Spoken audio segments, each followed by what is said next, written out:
Hi everyone.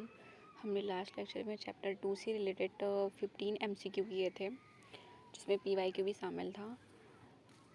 इस lecture में हम एमसीक्यू का पार्ट 2 कवर करने वाले हैं, जिसमें हम जो है 50 और भी जो बचे हुए थे टॉप 15 क्वेश्चंस उसको डिटेल से डिस्कस करेंगे। तो सबसे फर्स्ट क्वेश्चन क्या है, जो 15 क्वेश्चन था वो क्या था, non metals are usually poor conductor of electricity, which non metal is an exception and conducts electricity.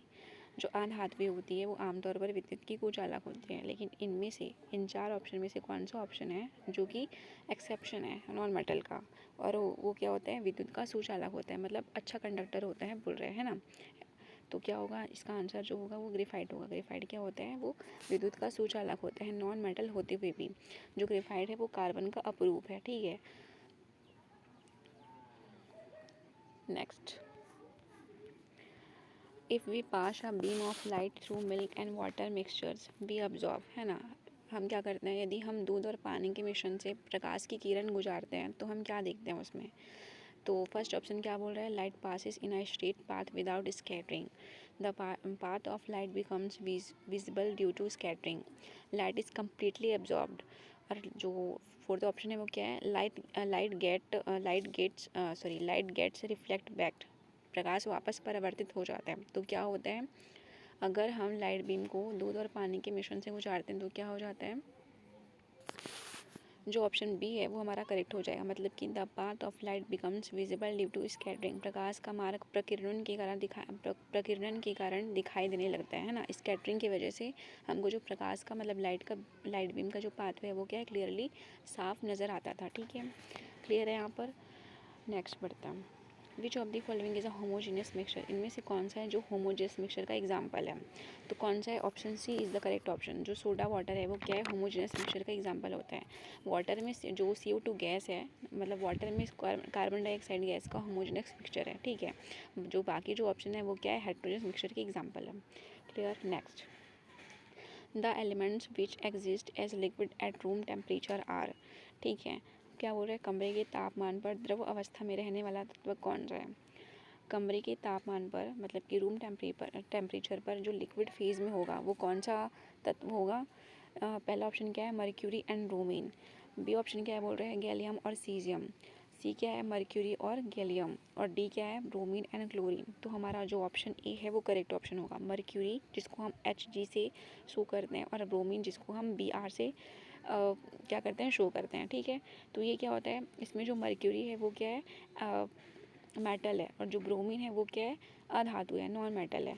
तो यही एक है ना, मेटल है। मर्क्यूरी एक मेटल है, मतलब only one of the metal जो लिक्विड स्टेट में होती है रूम टेम्परेचर पर, ठीक है। और जो ब्रोमीन है वो only one of the non metal है जो लिक्विड स्टेट में होती है रूम टेम्परेचर पर। क्लियर। अब यहाँ पर जो ऑप्शन बी है गैलियम और सीजियम, इसको ये क्या होता है, जो हमारे हाथ मतलब इसको हम हाथ में लेते हैं तो ये क्या लिक्विड फेज में कन्वर्ट हो जाता है, ठीक है। इसको याद रखिएगा, जो गैलियम और सीजियम है वो क्या है, इसको हम हाथ में लेते ही मतलब इसको हम हाथ में लेते हैं तो ये क्या है, लिक्विड फेज में कन्वर्ट हो जाता है। Next, when two liquid components with a small difference in a boiling point less than 25 Kelvin need to be separated, which technique is used। जब कम क्वथनांक अंतर मतलब 25 केल्विन से कम वाले दो द्रव घटकों को अलग करना हो तो किस विधि का उपयोग किया जाता है। तो मैंने क्या बताया था, किस विधि का उपयोग किया जाता है, प्रभाजी आसवन विधि का उपयोग किया जाता है, जिसको हम फ्रैक्शनल डिस्टिलेशन बोलते हैं। इसमें क्या होता है, जिसमें दो मिजिबल लिक्विड मतलब कि जो दो घुलनशील लिक्विड है ना, उनका बॉइलिंग पॉइंट क्या है, उनके बॉइलिंग पॉइंट में कितना डिफरेंस है, 25 केल्विन से कम का डिफरेंस है उनका बॉइलिंग पॉइंट जो है, ठीक है। तो इसको कौन से मेथड से अलग करते हैं हम, फ्रैक्शनल डिस्टिलेशन मेथड से अलग करते हैं। क्लियर है। Next, soap paste shaving cream is an example of which type of colloid. इसमें से जो साबुन का झाग है और सेविंग क्रीम है किस प्रकार के कोलाइडल सॉल्यूशन का उदाहरण है पूछ रहा है, ठीक है। तो किस प्रकार का, तो फोम टाइप का जो कोलाइड है वो क्या है, साबुन का झाग और शेविंग क्रीम है वो क्या है, फोम टाइप का कोलाइडल सॉल्यूशन है। क्लियर। अब 21 देखते हैं, iron filings and sulphur powder mix together can be separated by using. अब आयरन फिलिंग और सल्फर पाउडर को मिक्स कर दिए, उसका मिक्सचर है, अब उसको हम कैसे अलग करेंगे। तो इसका ऑप्शन क्या हो जाएगा? Option number B is the correct option. अब मैग्नेट के थ्रू हम क्या करेंगे, इन दोनों मिक्सचर को अलग अलग करेंगे। मैग्नेट से क्या होगा, मैग्नेट को पास लाएंगे, जैसे मिक्सचर के पास से लाएंगे तो क्या होगा, जो लोहे के फिलिंग्स होंगे वो क्या हो जाएंगे, मैग्नेट से चिपक जाएंगे, है ना। इससे क्या होगा, जो सल्फर के पाउडर से जो लोहे का फिलिंग्स है ना, आयरन फिलिंग्स है, वो क्या है, मैग्नेट से चिपक करके अलग हो जाएगा। क्लियर है। नेक्स्ट 22 क्वेश्चन क्या है, air is regarded as a mixture because, वायु को एक मिश्रण माना जाता है। क्यों माना जाता है वायु को मिश्रण? इट्स कंपोजिशन में vary from place to place, इनका संगठन क्या है, अलग अलग स्थानों पर भिन्न भिन्न हो सकता है ना। इनका जो कंपोजिशन है वो क्या है, अलग अलग प्लेस पर क्या है, वेरी करता है, ठीक है। और सेकंड क्या बोल रहा है, it's components can be separated by physical method like fractional distillation, इनके जो कंपोनेंट्स है उसको हम फ्रैक्शनल डिस्टिलेशन से अलग कर सकते हैं, ठीक है। तो ये भी सही है। It does not have a fixed boiling point, इनका कोई फिक्स्ड बॉइलिंग पॉइंट नहीं होता है। तो ये जो तीनों ऑप्शन है वो क्या है, करेक्ट है। किसके लिए? एयर के लिए जो एक मिक्सचर है, ठीक है। वायु क्या है, एक मिक्सचर है। तो ऑप्शन डी जो है वो हमारा करेक्ट ऑप्शन हो जाएगा, आंसर हो जाएगा।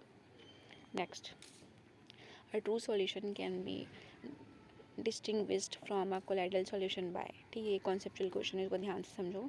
एक वास्तविक विलयन को कोलाइडल विलयन से किसके द्वारा अलग पहचाना जा सकता है? एक वास्तविक विलयन को कोलाइडल विलयन से किसके द्वारा अलग पहचाना जा सकता है?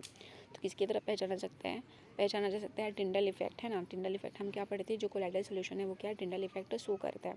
तो हम इसके थ्रू क्या करते हैं, कोलाइडल विलन को आसानी से पहचान सकते हैं। क्लियर है।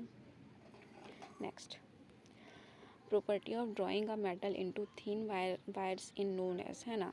अब क्या है, धातु को पतले तारों में खींचने के गुण को, है ना, खींचने के गुण को, मतलब उसकी प्रॉपर्टी को क्या बोल रहे हैं हम, क्या बोलते हैं हम, डक्टिलिटी बोलते हैं, ठीक है। तन्यता बोलते हैं। तन्यता में क्या होता है, जैसे कि जो मेटल्स होती है उनको हम पीट कर क्या है, पतली चादर में कन्वर्ट कर सकते हैं। तो यही क्या है, डक्टिलिटी है, ठीक है।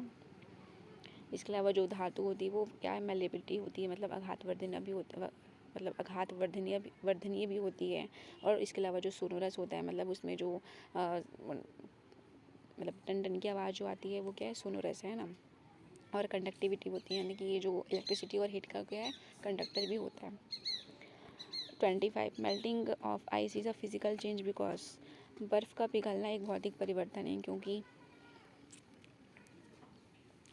ऑप्शन क्या है, chemical composition remains the same, change in reversible, no new substance is formed, all of the above. तो ऑप्शन क्या हो जाएगा, जो ऑप्शन हमारा डी है वो हो जाएगा आंसर, ठीक है। इसमें क्या है, chemical composition remains the same, रासायनिक संगठन क्या है, इनका समान रहता है, सेम रहता है। और इसको हम क्या कर सकते हैं, रिवर्स भी कर सकते हैं।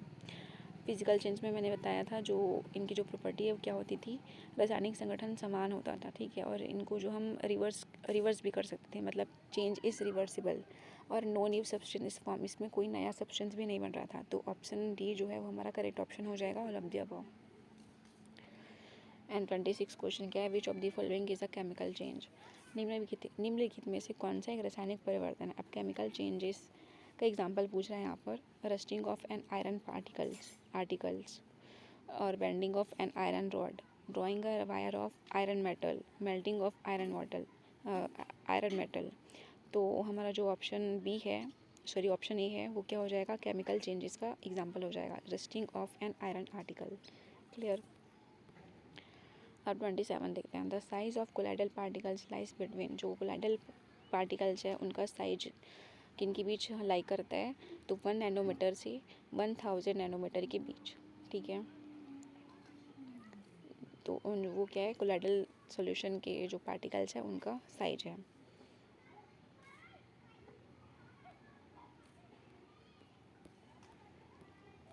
यहाँ पर 28 क्वेश्चन क्या है, टेलर मेड इंक और dice can be separated into constituent colours using which technique, स्याही या रंगों को उनके घटक रंगों में किस तकनीक का उपयोग करके हम अलग कर सकते हैं। तो किस तकनीक का उपयोग करके अलग कर सकते हैं, तो ऑफकोर्स क्रोमेटोग्राफी, ठीक है। नेक्स्ट 29 क्वेश्चन, अ saturated solution becomes unsaturated upon, एक संतृप्त विलयन किस स्थिति में असंतृप्त हो सकता है। तो किस स्थिति में हो सकता है, हीटिंग में, है ना। जब हम सैचुरेटेड सॉल्यूशन को हीट देते हैं तो वो क्या है, वो असंतृप्त विलयन बन जाता है, मतलब अनसैचुरेटेड विलयन बन जाता है। तो ऑप्शन बी हमारा करेक्ट ऑप्शन हो जाएगा, हीटिंग। एंड लास्ट क्वेश्चन है, continuous zigzag motions of colloidal particles is known as, जो कोलाइडल कणों की जो निरंतर टेढ़ी मेढ़ी जिगजैग गति होती है उसको क्या बोलेंगे? ब्राउनियन मूवमेंट बोलेंगे। हमने लास्ट लेक्चर में पढ़ा था ब्राउनियन मूवमेंट क्या होता था। ठीक है, तो जो जिगजैग गति करते हैं कोलाइडल कण, मतलब कोलाइडल पार्टिकल जो है वो क्या है? ब्राउनियन मूवमेंट शो करता है। सो इस वीडियो को यही एंड करते हैं। इसमें हमने पूरे 30 क्वेश्चन को कंप्लीट किया है। आई होप आपको ये वीडियो समझ में आया होगा। Thank you so much.